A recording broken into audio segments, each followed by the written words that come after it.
basically registering men 18 to 26 for draft, right? Okay, so let's go to the story. The House passed the National Defense 2024 Authorization. is the smallest active duty we've had in America since 1940. I wonder why. So I think, and speaking as whether the draft is even necessary, we're also going to be going over briefly on the loss of patriotism, the recruitment numbers, and also to go on top of that disconnect, and also the current economical outlook. It's a lot to fit into one video to explain my premise, but stick with me because it'll all make sense in the end. But does that mean that the draft is necessary? We got a lot to talk about in a very, very small amount of time. Now, before we get started on this topic, I want to go ahead and say this right now. This video here will be in the description box. And of course, to go on top of this, any available additional sources on this topic will also be in the description box, as well as the bill that was actually signed. Also, one more thing too, this right here appears to be the only video that will be released on Monday. This right here is going to be a busy week. I've got to go to the doctor twice, including tomorrow morning. So obviously I'm making this video here on Sunday night and releasing it on Monday afternoon. To go on top of that, there's probably going to be some updates a little bit later on this week in one of the videos that comes out, because I have to also make the trip back to the center part of the state come Thursday. So it's going to be kind of a wonky week for posting, but don't worry, I'll give you guys little updates every single video this week.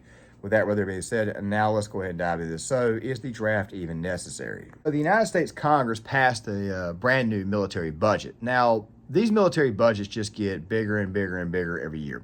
And by the way, I want to go ahead and say this so that way you guys know this is not some rant on the U.S. military budget. I am all about pay raises, and I'm all about the military industrial complex in the sense that it is ran efficiently and ran the right way.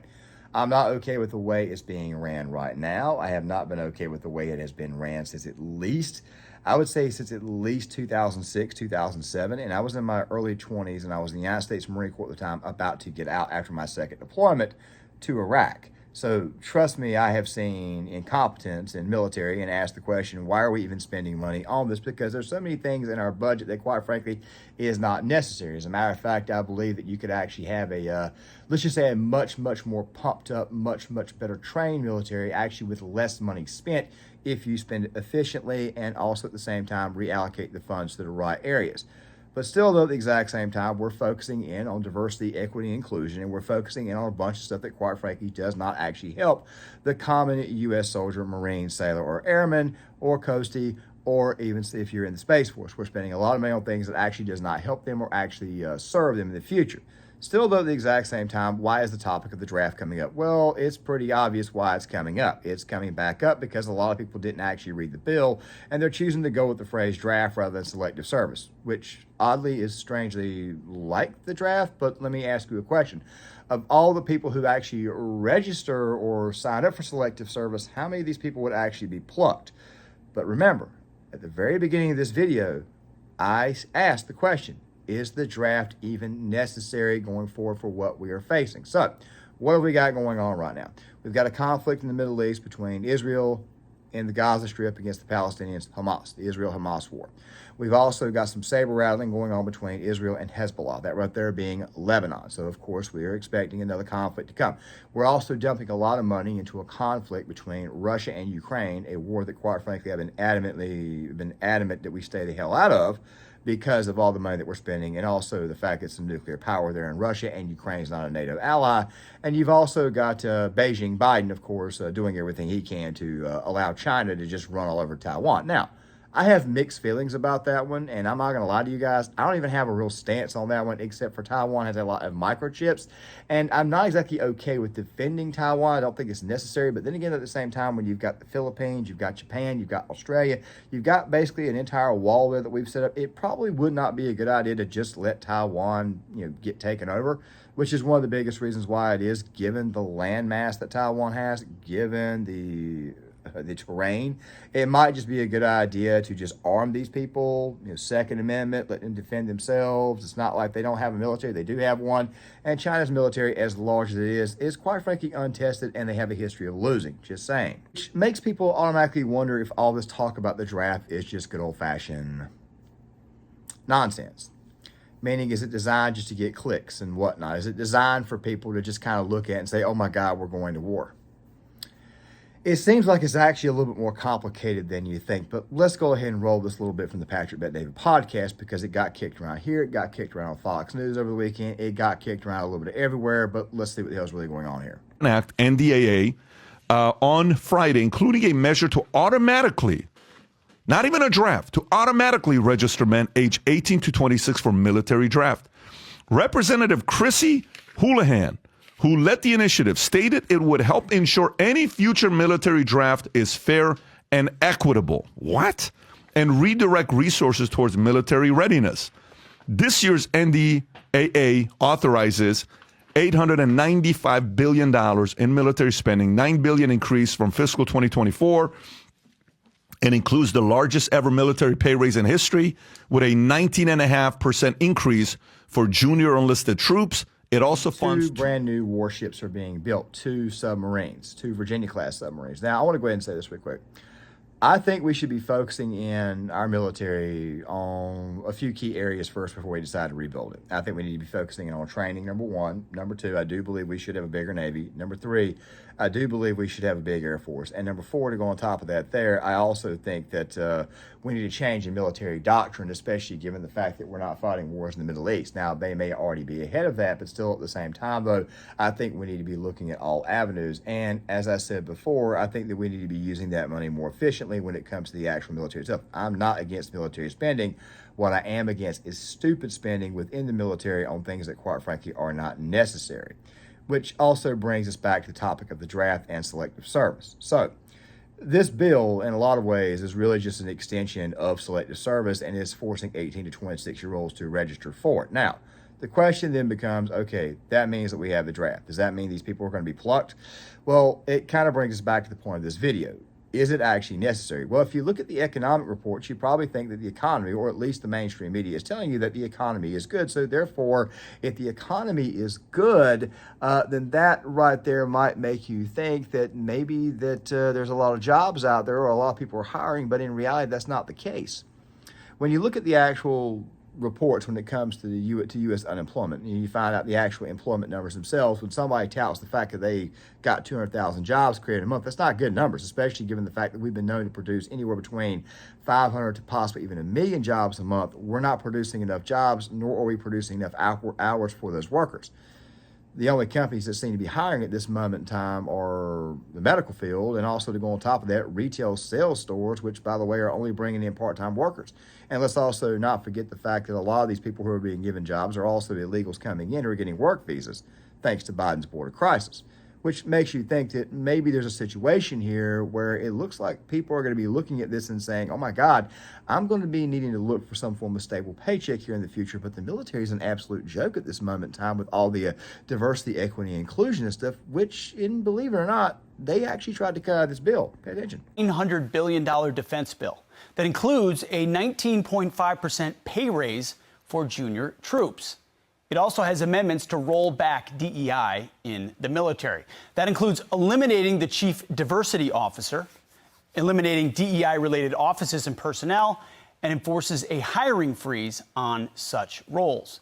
Now the bill is headed to the Senate. We will get back to the Fox News report here soon, but apparently this right here is what the Democratic Party or the Democrats in Congress were complaining about, and it's one of the reasons why it is that a lot of people don't think that this budget will pass the Senate, because the Democrats want to leave the diversity, equity, inclusion crap in the bill. Are you guys kind of picking up on where I'm going here? The current military itself, and I'm not doing this to be all pro-military or whatnot, even though obviously I am. And like I said before, I do have some problems with the way we're spending money. I also have some problem with the conflicts that we're in. I think we need to stop. We need to stop going into stupid conflicts and conflicts that, quite frankly, don't suit us. But still, at the same time, though, I do want to have a strong military and know that my military will be able to protect me and my family in case something happened. That we can actually trust them to go out there and fight the wars and actually win wars. But you guys kind of seeing what I'm saying. We need to have an actual strong military, and diversity, equity, and inclusion does not make this military strong. It actually makes it a lot weaker. And of course, as a result of this, people, quite frankly, don't want to join, which then brings us back to the disconnect. But before we get to the disconnect, Let's get a little bit more information on this particular bill. So let's go back to PBD for a second. Crap, they're implementing a draft. So I had to do some research. Actually, Rob, I just sent you an article that it looks like a draft on the surface, but it's actually, there's something called selective service system. You brought up the fact that there hasn't been a draft since the early 70s, since Vietnam, right? 1973. To be clear, service is still voluntary, but they're basically saying it's almost like register to vote so you can vote, but you don't have to vote. That's kind of what this is. So it's like register for this selective service system. So God forbid they do implement the draft, which is not a thing these days. Now, really quick, disconnect comes up in this video here soon, meaning that there's a disconnect between those who are Gen Z, those between the ages of 18 and 26, and the actual country itself. We'll get to that here in a second, because, like I said, the video is about asking the question, or answering the question, is the draft even necessary? We have a very, very small military at this moment in time. And yes, I know I said very back-to-back times, like very, very, but still, that's kind of how I talk. The thing is this right here about the current situation. And I've talked about this in previous videos. One of them, of course, will be left in the description box. Nobody wants to join the military, but also to go on top of that, the pool of people that you're thinking about drafting or having sign up for selective service are overweight. I mean, there's now an actual U.S. Army fat camp, and I haven't seen where they've actually redone this, but I remember when I joined the Marines back in 2003, they had the delayed entry program, which kind of gave you a good 6 weeks to 3 months, in some cases even longer, to do meetups with recruiters and other recruits to get yourself in shape for what you were about to go into, because boot camp is not the easiest thing in the world. I mean, you go through it, you do it, you get done, you think about it, you're like, okay, it really wasn't that bad or as bad as I thought it was. It's just mostly mental head games. And of course, you get through it. But still, at the exact same time, you've still got a lot of people that are fat, out of shape, not willing to fight. And of course, you've also got the radical left in this nation, which quite frankly would much rather burn down its own nation rather than fight for the nation. So there's obviously a massive disconnect going on here. And of course, people look at this and they think to themselves, oh my God, it's the draft. When in reality, once again, it's just registering for selective service. But once again, to go on top of that, that right there leaves the door open for a draft, and it makes you wonder if people will in fact get drafted. But back to that disconnect. To you guys, I think there's a massive disconnect between the general Americans and the people that serve our country. I think less than 1% of Americans serve our country. I think that's unfortunate. I think that, you know, while we're out there fighting wars, and some of them are needless, i.e. Afghanistan, i.e. Iraq, weapons of mass destruction. I don't want to be involved in all these needless wars, boots on the ground. We still need to have respect for our servicemen and women that serve our country and give, sometimes with, the greatest sacrifice of their lives. So I think, you know, we've talked about the lack of traditional American values, the lack of family, the lack of the decline of kids, the decline of religion. The thing that upsets me the most is the decline of connect between the general Americans and the people that serve our country. I think less than 1% of Americans serve our country. I think that's unfortunate. I think that, you know, while we're out there fighting wars, and some of them are needless, i.e. Afghanistan, i.e. Iraq, weapons of mass destruction. I don't want to be involved in all these needless wars, boots on the ground. We still need to have respect for our servicemen and women that serve our country and give, sometimes with, the greatest sacrifice of their lives. So I think, you know, we've talked about the lack of traditional American values, the lack of family, the lack of the decline of kids, the decline of religion. The thing that upsets me the most is the decline of... The disconnect is real.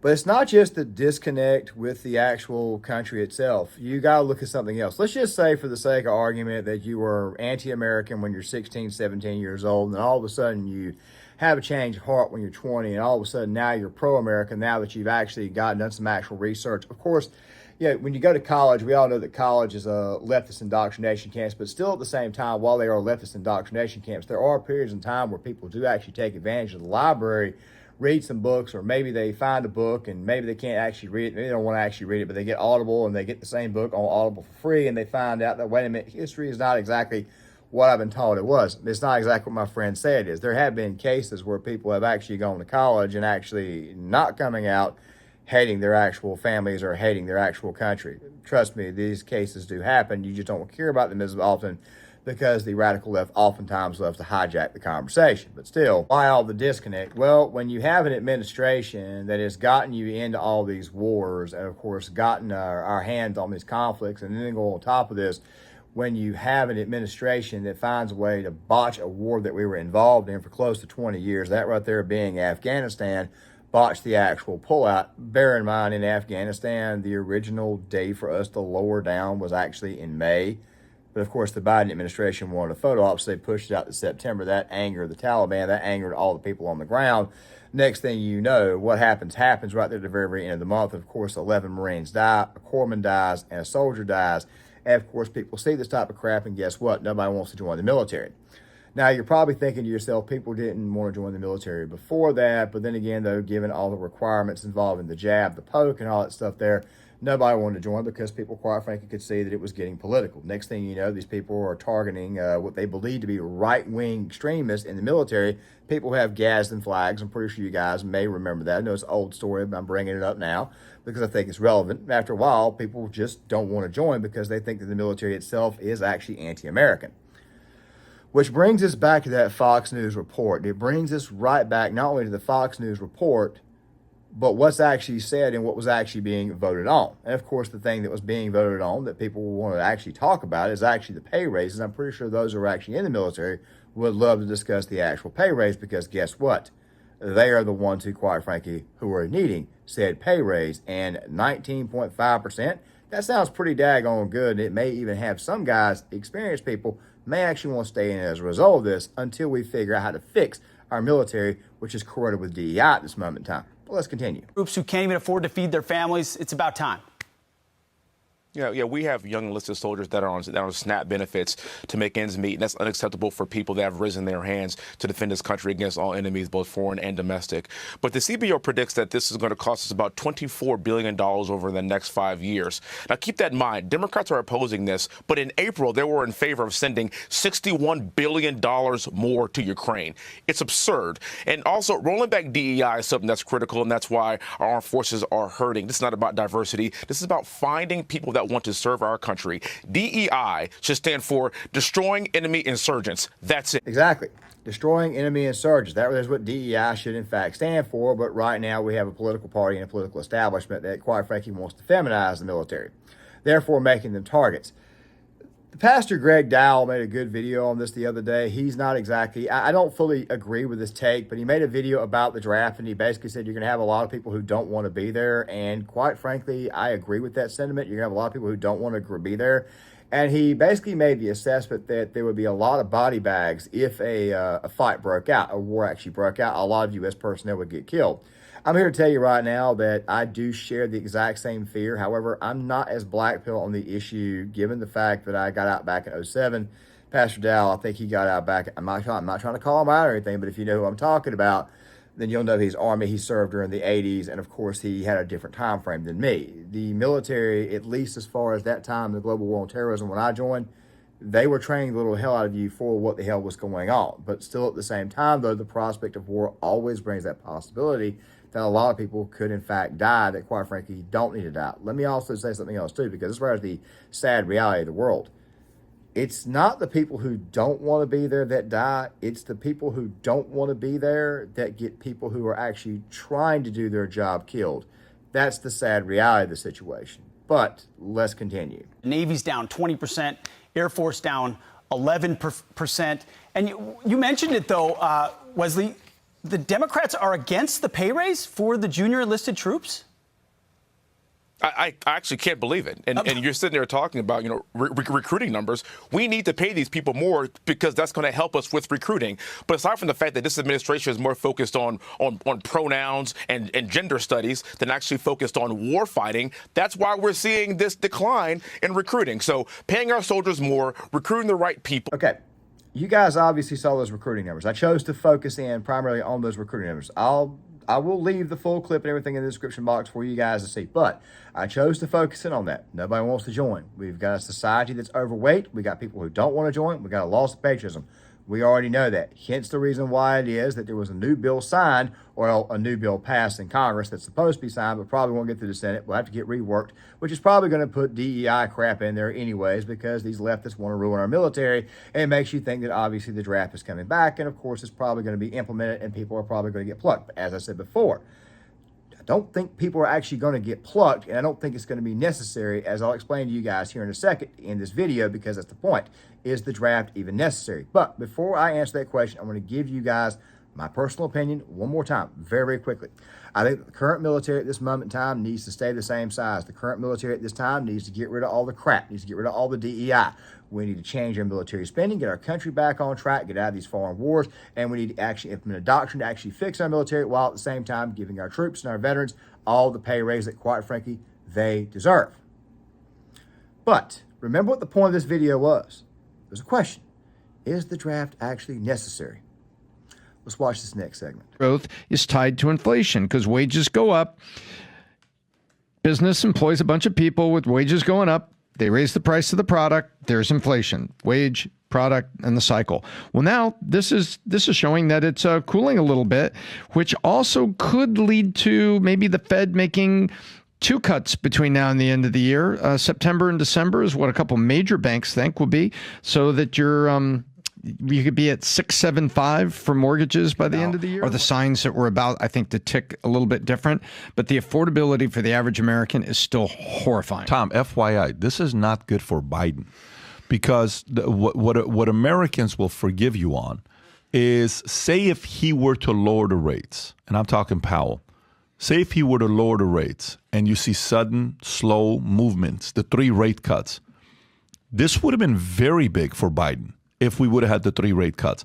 The fact that Powell is saying it's not going to happen until December, this benefits a couple different things. One, I think it benefits a healthier economy, because for people to, and I would be happy without lowering rates at all in 2024, and we wait till Q2 of next year. Let's just kind of let it roll the way we're going to cool everything off. But politically, kind of helps one guy. And he's got a house in the city called the Beaches of the Palm. It's a lot of Mar-a-Lago. Mar-a-Lago. Not Mara-Sabab. It's Mar-a-Lago. We're talking about interest rates, and we're talking about our economy. We're talking about the fact that we have a federal government, or we have a mainstream media that tells us that the current economy is great, when we all know that's a load of crap, looking at the inflation. Once again, I got to tell people, the price of gas where I live at, I know some people are feeling it much, much worse, because you may live in a blue state with a much, much higher cost of living. But down the road at Walmart, the price of gas is $3.18 a gallon. It's up from $2.98. And that $2.98 was at $3.14, and then it was back down to $3.02, and then it was back up to $3.26. The BP near my house, because I actually live in a spot where there's actually a lot of convenience stores, the price of gas is $3.46 a gallon. BP's not going to change the price, because they know the price is probably going to change everywhere else again soon, so they're just going to leave there as high for the time being. Price everything's through the roof, and quite frankly, people aren't buying the BS, but they want to lower interest rates. Now, they want to lower interest rates or they're considering lowering interest rates, even though Powell knows that lowering interest rates would be kind of cheap at this moment in time, because the administration, they want it, because the administration wants to give off the illusion that things are getting better before the election. Even though the election is about 5 months away, and the economy is not the only issue. You've got the immigration problem, the border crisis, and you've got what's going on overseas. And people, quite frankly, just do not trust this administration anymore. And this current administration's current president has an approval rating of only about 37%, and a very, very high disapproval rating. Even if Trump is to beat Biden, which I honestly believe he will, and obviously I'm going to vote for him, because I'm not going to let Biden stay in office, and I live in a state where the governorship is on the line too, it's not going to get fixed overnight. Everything is still going to remain high. And of course, to go on top of that, when you cut the interest rates, normally a crash occurs sometime afterwards. A crash of this magnitude, given our debt, given the fact that the petrodollar is being pulled out of, given the fact that our dollar has almost fully devalued, and I mean fully devalued, almost to the point where it's in the negative, it doesn't look to me like there's going to be a magical solution to this. So our economy is probably going to remain down for the time being. Which brings me to that question. Back to that question. Will the draft even be necessary? No, it won't. And the reason why it won't be necessary is because of what you guys just saw. The affordability continues to go higher and higher and higher. People get displaced from their home. They end up staying with their parents. Their parents get pissed off. They kick him out. Next thing you know, kids ain't got nowhere to go, especially a male. He hasn't been laid in a while. Maybe he's sexually frustrated. He may join the military because it'll get him right back in shape. It'll give him a uniform, all that type of stuff there. And he'll think to himself, man, the stability factor, I now have it. And of course, you'll probably see a lot of men aged, probably not 18, but a lot of men aged probably 21 to 25 suddenly join because their prospects in life are pretty much gone. They know that they have a GI Bill. They know that that's the case, and they'll probably be motivated to join.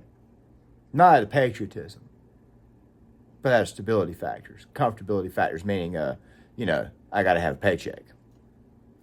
Meanwhile, we're going through this crisis here. But still at the same time, though, does that mean people still want to join? No. They'll be joining mostly out of necessity. They also don't want to be drafted because they know they still got people around them that will accuse them of being a coward if they choose to dodge the draft. Also, to go on top of that, if you do sign up for the draft or if you do have a draft implemented, then that means you're going to have a lot of people dodge it, and that means there's going to be a lot of people getting chased down. I hear Tim Pool and people like this talk about saying that the law enforcement apparatus is not enough to go catch draft dodgers. I'm here to tell you right now that when it comes to the draft, local police will be hunting you down to go along with federal law enforcement too. The fact of the matter is this right here. The current situation in this country is pretty daggone bad, and it ain't going to get fixed overnight. It ain't going to get any better anytime soon. Even with new leadership, you still have to struggle for a while. We probably won't even see ourselves get back on our feet, good to go, till probably 2028, somewhere right around there. So if you want to know if I think that the draft is even necessary, no, it's not, because people will be joining out of necessity. But you guys tell me what you think in the comment section. Please hit the like button. Please subscribe. Please share the video. Please sign off in the comment section. And I'll see you guys later.